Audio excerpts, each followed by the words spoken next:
Hello and welcome to the channel.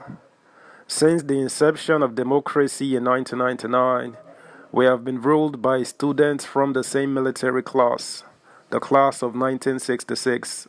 First, Olusegun Obasanjo. He ruled for 8 years and probably would have ruled another 4 or 8 more years if he had had his way. Then came Umaru Musa Yar'Adua, who wasn't in the class of 66, although his older brother Anhami also was vice president or deputy head of state, if memory serves me well. Little wonder he didn't last. Then came Goodluck Jonathan. He still wasn't from the 66 class, and he still didn't last, although he did complete his first 4 years. President Muhammadu Buhari, also from the class of 66, next came in and he will be completing his 8 years in May. Now, President-elect Bola Ahmed Tinubu, another one not from the same military class, has broken the jinx, but with his reported health issues, only time will tell if he would complete his supposed 8 years. Already, the election that brought him to the top job is in court, so there you go. Subscribe, like, share, and comment. Thank you. Nigeria's kingmakers are still in control. Nigeria's 1966 coup d'etat ushered a group of young military men into power, where they remain today as kingmakers, wielding immense political influence. In this circle of elites, known as the Class of 66, is Nigeria's outgoing President Muhammadu Buhari and the former military leader and later civilian President Olusegun Obasanjo. The late Umaru Musa Yar'Adua, who was handpicked as Obasanjo's successor, was the younger brother of an army officer turned vice president during the junta's rule in the 70s.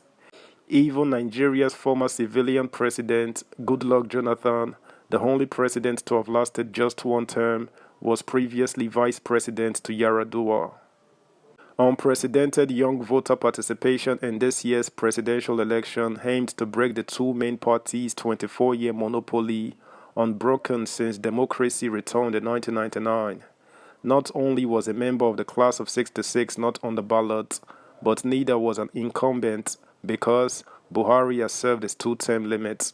Around 40% of Nigerian voters are under the age of 35, and the vast majority of those voters cast their ballots for the Labour Party's Peter Obi, who at 61 was the youngest of the top three contenders. But in an election dogged by abysmal planning and fraud allegations, political kingmaker and ruling All Progressives Congress APC party candidate Bola Ahmed Tinubu, who turns 71 later this month, emerged as the leader of a country with a median age of 18. Tinubu's exact age is contested. His critics suspect he is older. Few Nigerians wanted another leader in frail health. Tinubu once posted a video of himself riding an exercise bike as proof to Nigerians that he wasn't dead, let alone a continuation of an APC leadership characterized by impunity for the massacre of children in its war with BH and of young people during protest against police abuse. His party's terrible policy choices include blocking dollar access for food imports and a botched currency swap inflicting economic pain on households. Tinubu may have won the top job on his first attempt, but his 37% share of votes is the lowest mandate of any democratically elected Nigerian president. Atiku Abubakar of the People's Democratic Party (PDP) got 29%, while Obi took 25%. The perception among some analysts is that voter suppression prevented a runoff. At 29%, this was Nigeria's lowest voter turnout in decades. Of the 93.4 million registered voters, only 24.9 million voted, with incidents of thuggery and biometric machine failures preventing many Nigerians who had queued for hours from voting at all. The bottlenecks around the elections enabled the emergence of a Tinubu win, said Lina Koni Hoffman Attar, Associate Fellow of the African Program at Chatham House think tank in London. The hotly disputed 2007 election that brought Yar'Adua into power ignited calls for reform and ushered in the 2022 Electoral Act and use of new technology. In that election, Yar'Adua won more votes in key areas than there were voters. It is very ironic that the first election after the passage of the act from this long period of election reform is one that has caused such injury to the public trust, Othman Atta said. In some states, such as Lagos, where Tinubu lost by a small margin, there are reports that vote tallies transmitted electronically at some polling stations were actually erroneously uploaded totals from northern states, suggesting, for example, that Obi had a larger than officially recorded win in Lagos.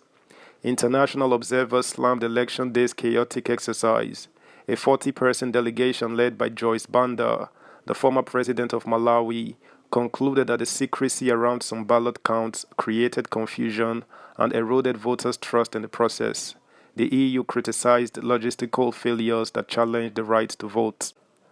Tinubu is a divisive figure who has been labeled corruption personified by one Nigerian politician.